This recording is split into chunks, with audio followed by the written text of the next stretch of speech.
It was 1:47 in the morning. The 39th floor of the Hartwell Tower in downtown Atlanta was almost completely dark. Almost. There was one office at the end of the hallway with a soft lamp still burning, and inside that office a woman sat in a leather chair with her eyes closed. She was not sleeping. Her name was Diane Caldwell. She was 61 years old, and in 7 hours she was going to walk into a boardroom and sign papers that would end the company she had built with her own 2 hands. Hartwell Logistics started in a single-room office back in 1998. Just Diane, a used desktop computer, and 3 small trucking clients. By 2010, she had over 400 employees. By last year, more than 2,000. Hartwell shipped freight for hospitals, grocery chains, and military bases across 31 states. But something had gone wrong. For the last 14 months, profits had been slipping, not all at once. A little here, a little there. Like water leaking out of a tank you can't quite find the hole in. The board blamed inflation. They blamed fuel costs. They blamed competition. Diane was not so sure. 3 of her biggest contracts had gone to a competitor called Still Point Freight. Each time, Still Point had bid just a little lower, just enough to win. And each time Diane had thought, that's strange. How do they keep landing exactly the right number? She had asked questions. She had ordered audits. The audits had come back clean. But still, the bleeding continued. Last Tuesday, the board had told her the news. Hartwell had 90 days of cash left. After that, the company would be insolvent. Their recommendation? File for bankruptcy. Sell what they could. End it cleanly before the lawyers got involved. The papers were sitting on Diane's desk right now. 43 pages. Yellow signature tabs marking the spots she would have to sign. But Diane wasn't ready to sign. Not yet. Because tonight she was running an experiment. A strange, desperate experiment. And it had nothing to do with paperwork. She had stayed late on purpose. She had pulled up the company's internal access dashboard on her computer screen. The screen was angled toward the door. She had dimmed the lights. And then she had leaned back in her chair, closed her eyes, and waited. She wanted to see what would happen when the night janitor came in. It sounds crazy. She knew it sounded crazy. But Diane had a feeling she could not prove and could not shake. Someone inside Hartwell was working against her, someone she trusted. And before she signed those papers, she wanted to see, just once, whether anyone in this building still had a working conscience, even if it was just the man with the mop. So she sat in the chair and she waited. His name was Marcus Reyes. He was 38 years old. He worked the night shift, 10 p.m. to 6 a.m., 5 nights a week. He vacuumed carpets. He emptied trash cans. He wiped down glass walls. He restocked the bathrooms. He had been doing this job for almost 4 years. But Marcus had not always been a janitor. Before this, he had spent 12 years as a logistics auditor for a regional shipping company in Charlotte, North Carolina. He had been good at it, really good. He could look at a spreadsheet of vendor invoices and spot a problem in under 5 minutes. His old boss used to call him the human lie detector. Then his wife got sick, stage 3 breast cancer. The treatment lasted 19 months. Marcus took every shift he could to pay the medical bills. He worked through the weekends. He worked through holidays. He missed dinners. He missed bedtime stories. He missed almost everything.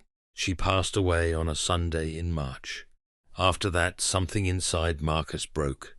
Not loudly, quietly, like a wire snapping behind a wall. He could not focus. He could not bring himself to care about vendor contracts. He stared at numbers and saw nothing. He had a daughter, Sophia. She was 6 years old at the time.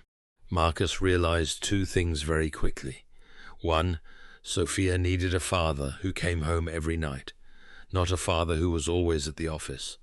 And two, he could not be an auditor anymore, not the kind he used to be. So he quit. He sold the house. He moved to a small 2-bedroom apartment closer to Sophia's school.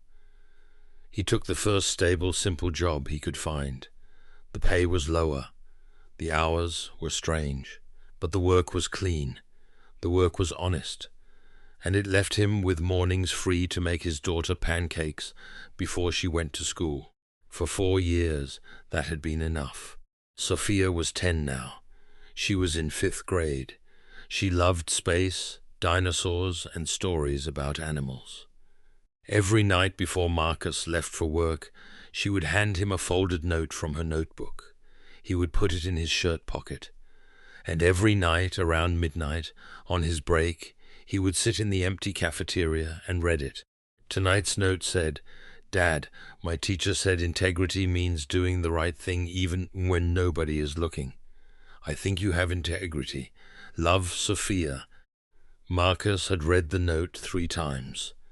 Then he had folded it carefully and slipped it back into his pocket. He did not know that in less than 2 hours, that note was going to matter very much. Marcus pushed his cart down the long hallway of the 39th floor. A little after 1:30 in the morning, most of the offices were dark. The cleaning crew had the place to themselves until dawn. When he reached the corner office at the end, he noticed the soft glow of a desk lamp through the frosted glass. He knocked twice, gently. No answer, so he pushed the door open and stepped inside. There she was, Diane Caldwell, the CEO, slumped in her leather chair, eyes closed, breathing slow and even. A stack of papers fanned out under her right hand. A coffee mug, cold, sitting near the keyboard. Marcus had seen her in the building before, but he had never spoken to her. He knew who she was, of course. Everyone did. Her face was on the lobby wall. Her name was on the side of every truck. But to Marcus, she lived in a different world. He cleaned. She ran things. There was no overlap. He moved quietly. He did not want to wake her. He started with the trash bin. Then he wiped down the window ledge. He was just about to grab the vacuum when his eyes drifted across the desk and landed on her computer screen. The screen was on. The brightness had been dimmed, but not turned off, and what was glowing there made Marcus stop in his tracks. It was a vendor invoice log. Marcus knew what one looked like. He had stared at thousands of them in his old life. Rows and columns of vendor names, payment dates, contract values, approval signatures. Even from 6 feet away he could read the headers. And something about the pattern was wrong. He should have looked away. He knew that. A janitor had no business reading a CEO's screen, but the part of his brain that used to live for this kind of work, the part he thought had died in a hospital waiting room 4 years ago, came alive on its own. He took 2 steps closer. The log showed a single vendor, Stillpoint Freight Solutions. The same name Marcus had son Hartwell trucks for the last year, but Stillpoint was not just a competitor anymore. According to this screen, Stillpoint was also a vendor. Hartwell was paying Stillpoint for consulting services. Big payments, spaced out evenly over many months. That alone was strange. You don't usually pay your competitor. But here was the part that made Marcus's stomach tighten. Every single payment had been authorized by the same name. Brendan Whitaker, VP of Operation. The same Brendan Whitaker, whose face Marcus saw every morning on the lobby screen. The man Diane Caldwell had handpicked. The number 2 at Hartwell. Marcus stood there for a long moment. 28 payments, spaced 13 days apart.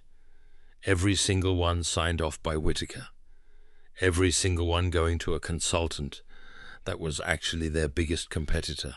This was not a competitor stealing contracts. This was a vice president, funneling Hartwell's own money out the door, dressed up to look like consulting fees, going straight into the pocket of the company that kept beating them on bids. Marcus understood now why Hartwell kept losing, why the audits came back clean. Audits look at vendors. They check that the paperwork lines up. They check that there's an invoice and an approval. The paperwork was perfect. That was the whole point. But underneath the paperwork, somebody was using Hartwell's own cash to fund the company that was killing them. Marcus's heart was beating hard in his chest. He thought about Sophia. He thought about the note in his pocket. And then he thought about something his wife used to say near the end, when she could still talk. "Don't be the man who looked away, Marcus. Promise me that." He had promised. So he took out his phone. He opened the camera, and very carefully he photographed the screen. He zoomed in on the vendor name. He zoomed in on the payment dates. He zoomed in on the signature line. 12 photographs, each one clear and readable. Then he put his phone back in his pocket, finished the trash, and walked out of the office without making a sound. In her chair, Diane Caldwell did not move, but her eyes opened the moment the door closed behind him. She had heard the soft click of the camera 3 times, maybe 4, and for the first time in over a year, she felt something other than dread. Marcus rode the service elevator down to the basement break room. He sat on the metal bench. He did not touch his lunch. He just stared at the photos on his phone. Now what? He could delete them, right now. Pretend he saw nothing. Go back to work. By morning, this whole thing would be somebody else's problem. He had a daughter to think about. A daughter who needed a roof over her head. A daughter who needed her one remaining parent to keep his job. If he reported this and got it wrong, he would lose everything. If he reported this and got it right, he might still lose everything. Whistleblowers do not always get medals. Sometimes they just get fired and quietly blacklisted. Marcus sat with that for a while. Then he pulled the note out of his pocket and read it again. Doing the right thing, even when nobody is looking. His daughter had written that, a 10-year-old girl, about him, because she believed it about him. Marcus made his decision, but he was not going to be reckless. He was an auditor once. Auditors do not act on a hunch. They verify. They double-check. They build a record. He pulled up Hartwell's website on his phone. He scrolled to the bottom. There was a link there, Ethics Hotline. Anonymous reporting available. He clicked it. He filled out the form carefully. He attached 3 of the clearest photos. He wrote a short factual description of what the images showed. He did not include his name. He did not say where he worked or what his job was. He hit submit. He waited for a confirmation page. The page said his report had been received and would be reviewed within 14 business days. 14 days. Marcus closed his eyes. He knew Diane was going to sign those bankruptcy papers in less than 7 hours. The ethics hotline was useless.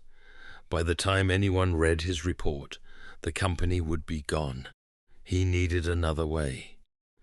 Marcus scrolled through his phone contacts. There was one name he had not called in almost 5 years, a name he was not even sure was still active.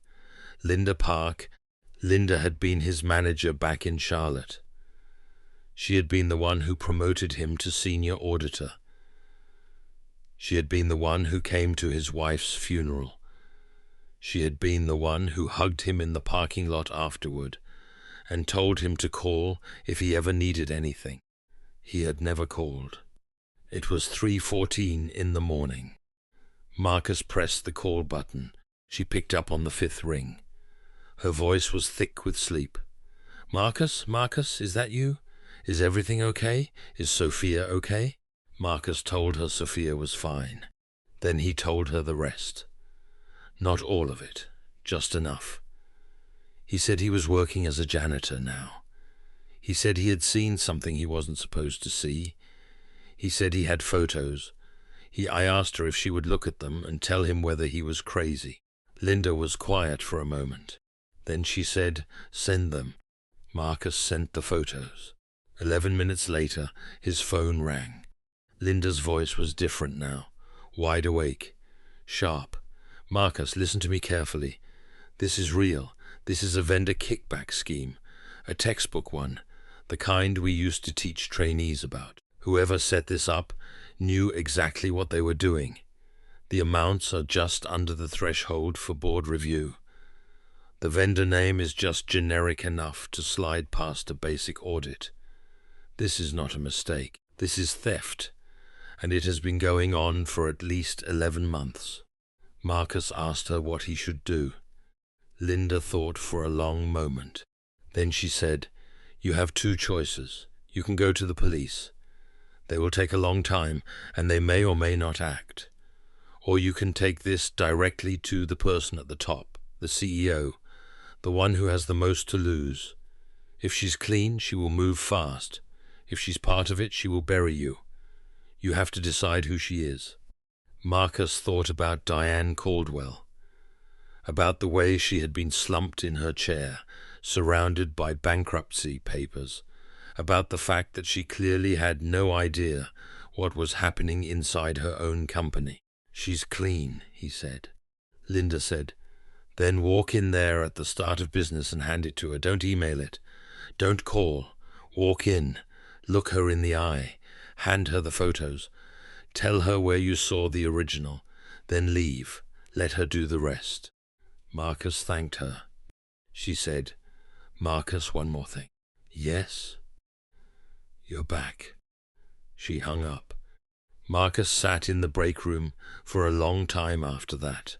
Marcus finished his shift at 6 in the morning. He went home. He made Sophia pancakes, the way he always did. He kissed her on the forehead and walked her to the school bus. Then, instead of going to bed, he changed into the only collared shirt he owned, a blue one, slightly faded. He walked back to the Hartwell Tower. He took the elevator to the 39th floor. The receptionist on Diane's floor looked up when he walked in. She did not recognize him out of his uniform. She asked who he was here to see. Marcus said, "Diane Caldwell. It's about the company. It's important, and it can't wait." The receptionist hesitated. She picked up the phone. She had a quiet conversation. Then she nodded toward a small chair by the wall and told Marcus to sit. He sat. 40 minutes passed. He watched men in expensive suits walk in and out of the office. He recognized one of them, Brendan Whitaker, tall, silver-haired, very tan, the kind of man who walked into rooms like he owned them. Whitaker glanced at Marcus once. He did not seem to recognize him. Then he disappeared into Diane's office. Marcus's hands were sweating. A few minutes later, Whitaker came out. He was talking on his phone. He laughed at something. He walked past Marcus without looking at him. The elevator doors closed behind him. The receptionist stood up. "Mr. Reyes, Miss Caldwell will see you now." Marcus walked into the office. Diane was sitting behind her desk. She looked tired but composed. The bankruptcy papers were still in front of her. Her pen was on top of them. She gestured to the chair across from her. Marcus sat down. For a moment, neither of them spoke. Then Diane said, "I know who you are. You cleaned my office last night." Marcus felt his stomach drop. He did not know what to say. She held up a hand. "It's all right, I was awake." His mouth opened. He closed it again. Diane's voice was very quiet. "I need you to tell me what you saw on my screen, in your own words. Don't leave anything out." So Marcus told her. He told her about the vendor log. He told her about Stillpoint. He told her about the 28 payments. He told her about Brendan Whitaker's name on every approval. He told her he had photographed the screen. He told her he had called an old colleague who had confirmed it was a kickback scheme. He set the photos on her desk. Diane looked at them. She looked at them for a long time. Then she said, "Mr. Reyes, may I ask you a question?" He nodded. "Why did you do this? You could have walked away. Most people would have." Marcus thought about how to answer. He took the note out of his pocket. He set it next to the photos. He did not say anything. Diane unfolded the note. She read it. She read it twice. Then she reached up, very slowly, and pressed the heel of her hand against her eyes, just for a second. When she lowered her hand, her face was steady again, but Marcus could see that something inside her had moved. She picked up her phone. She pressed a button. She said, "Cancel the 9 o'clock board meeting. Move it to 4 this afternoon, and get me the head of internal audit now." She hung up. She looked at Marcus. "You can go back to your day, Mr. Reyes. Thank you. I'll take it from here." Marcus stood up. At the door he paused. "Ma'am," he said, "what are you going to do?" Diane smiled. It was a small smile, but it was real. "I'm going to do what someone should have done a long time ago," she said. "I'm going to ask the right questions." The afternoon board meeting started at 4. 9 board members sat around the long oak table. Brendan Whitaker was there too. He looked relaxed. He had no idea what was coming. Diane walked in last. She did not have the bankruptcy papers with her. Instead, she had a thin folder. Inside the folder were the 12 photographs Marcus had taken, along with a printout of Hartwell's vendor payment history for the last 14 months. Earlier that day, she had asked the head of internal audit to pull every single Stillpoint transaction from the company's accounting system and verify it against the contracts on file. The numbers matched the photos exactly. There was no contract for any of those payments. Stillpoint had performed no consulting work. The consulting services line item was empty. There was no scope of work. There was no deliverable. There were just 28 wire transfers, every one of them signed off by the same person. $3.1 million out the door, to the company that kept beating them on bids. Diane sat down. She opened the folder. She passed copies around the table. She did not yell. She did not accuse. She just spoke quietly. "I would like to ask Brendan to walk us through these payments," she said. "Specifically, the consulting work that Stillpoint performed for Hartwell over the last 14 months. I'd like to see the deliverables. I'd like to see the contracts. I'd like to know what we paid them $3 million for." The room went very still. Brendan Whitaker was a smart man. He had to know, in that moment, that whatever he said next was going to matter for the rest of his life. He started with a smile. He said it must be some kind of accounting error. He said he had signed off on a lot of things and could not remember every detail. He said Diane should not be making accusations in front of the board without speaking to him first. Diane just listened. When he finished, she said, "Brendan, I'm not making any accusations.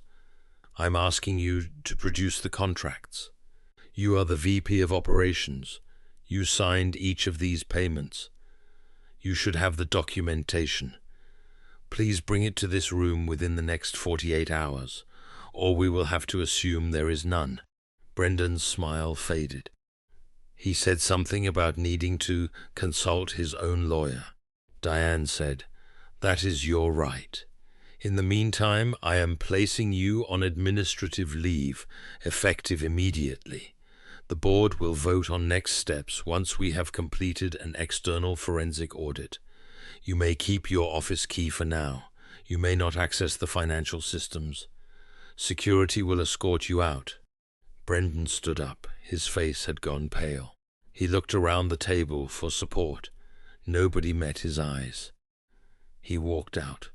After the door closed, the board chair, an older woman named Patricia Halloran, turned to Diane. "How did you find out?" she asked. Diane was quiet for a moment. Then she said, "Someone in this building who I had never spoken to before this morning. Someone whose name I should have learned a long time ago. He saw what the rest of us missed. The forensic audit took 6 weeks.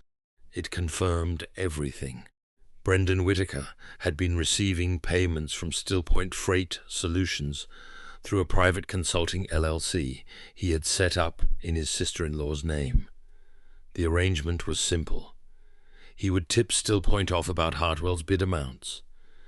He would also approve fake consulting payments from Hartwell to Stillpoint. Stillpoint would then route a portion of those payments back to Brendan's LLC. It was a closed loop. Diane's company was paying its competitor to beat itself. Brendan resigned before the board could fire him. Hartwell filed a civil suit. Stillpoint settled out of court for an undisclosed amount that, according to people who saw the paperwork, was very large.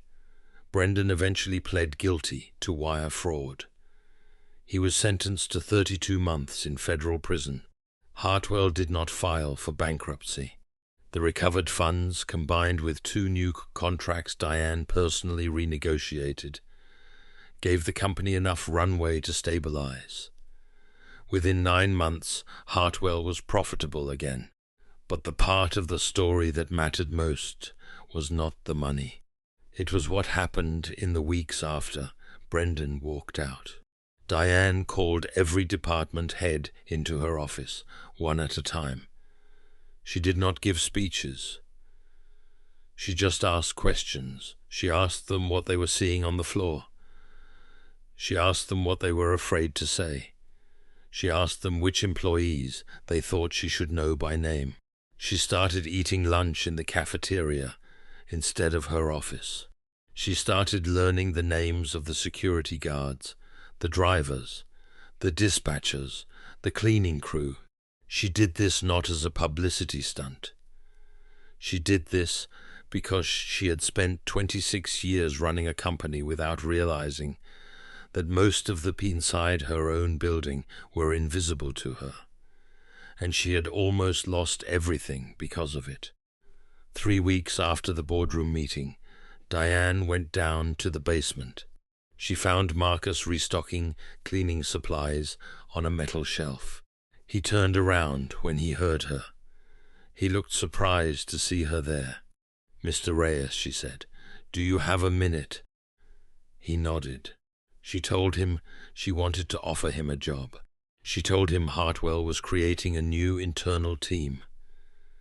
A small one, at first, 3 people. The team would be responsible for reviewing vendor contracts, flagging unusual payment patterns, and answering directly to the CEO and the board chair. She wanted Marcus to lead it. The salary she offered him was almost 6 times what he was making as a janitor. Marcus did not answer right away. He looked at the shelf of cleaning supplies. He looked at his hands. He looked at the floor. Then he said, "Mrs. Caldwell, can I ask you something?" "Of course." "Why me? You could hire someone with a master's degree. You could hire someone from a Big 4 firm. Why someone like me?" Diane thought about her answer. "Because I have spent my entire career hiring people with the right credentials," she said, "and it almost destroyed my company. The credentials told me they were smart.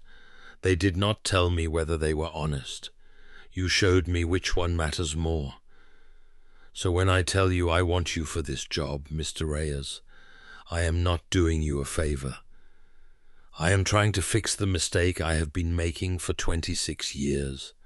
Marcus was quiet for a long time. Finally he said, "I need to talk to my daughter first." Diane smiled. Take all the time you need. That night, Marcus told Sophia about the offer. She listened carefully. She was 11 now. She was the kind of kid who took things seriously when adults gave her real information. When he finished, she asked one question.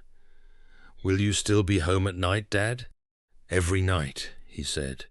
Then say yes. So he did. A year went by. Hartwell Logistics held its annual all-hands meeting in the auditorium on the ground floor. Almost every employee came. The drivers came in from the depots. The dispatchers came from the regional offices. The cleaning crew sat in the back rows.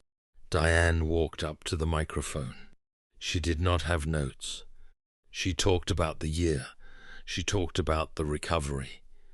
She thanked the people who had stayed when things looked bad. And then she said something that surprised the room. A year ago, I was sitting in my office at 2 a.m, getting ready to give up. I had decided that the company was finished. I had a stack of bankruptcy papers on my desk, and I was going to sign them in 7 hours. The room got very quiet. I did not give up because I had a brilliant strategy. I did not give up because the board talked me out of it.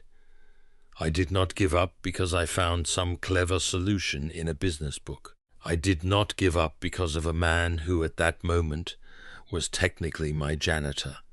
He saw something on my computer screen that he was not supposed to see, and instead of looking away, he did something that all of the highly paid executives sitting around me had failed to do for over a year. He told the truth. She paused. I want to say something to every person in this room, especially the people who feel invisible, the people who do their jobs at night, the people who clean the offices, drive the trucks, carry the boxes, answer the phones, people I used to walk past without seeing. Her voice was steady, but her eyes were wet. You are not invisible. You are not background. You see things the rest of us miss. You know things the rest of us do not. And when you choose to speak up, you can save companies. You can save lives. You can save people like me from making the worst mistakes of our careers. I spent 26 years thinking that leadership meant being the smartest person in the room. I was wrong. Leadership means being the person who notices everyone else in the room, especially the people you were trained not to see. I owe my company to a man who used to clean my floor, and I am not ashamed of that. I am grateful for it every single day. The room was completely silent for a moment. Then someone started clapping. Then everyone did. In the 4th row, Marcus Reyes sat in a plain grey suit. He did not stand, he did not wave. He just sat there, hands resting on his knees, watching the woman at the podium. In the seat next to him, Sophia, 11 years old, in her best dress, leaned over and whispered something in his ear. Marcus smiled. He reached into the inside pocket of his suit jacket. He pulled out a small folded piece of notebook paper. The edges were soft from being unfolded and refolded so many times. The ink was a little smudged. He had carried it with him every single day for over a year. He opened it. He read it one more time. Dad, my teacher said integrity means doing the right thing even when nobody is looking. I think you have integrity. Love, Sophia. He folded it carefully. He put it back in his pocket. Then he reached over and took his daughter's hand. There are people in your life right now who you walk past every day. The cashier at the grocery store, the man who collects your trash, the woman who cleans your office at night, the person who fixes your car. You do not know their names. You do not know their stories. You do not know what they used to be, or what they lost, or what they carry in their pockets. But every single one of them is a full human being, with a history, with a mind, with eyes that see things you might miss. The people we treat as invisible are not actually invisible. We just stop looking. Diane Caldwell almost lost a company she had spent her entire adult life building. Not because she was not smart enough, not because she was not strong enough, but because she had stopped seeing the people around her. A man with a mop saved her, because she happened, on one strange and desperate night, to remember he was there. The lesson is simple, but it is hard. Look at the people around you. Really look. Learn their names. Ask them how they are. Treat them like they matter. Because they do matter, every one of them. You never know which one of them is carrying the answer to a question you have been afraid to ask. You never know which one of them, given the chance, will save your life.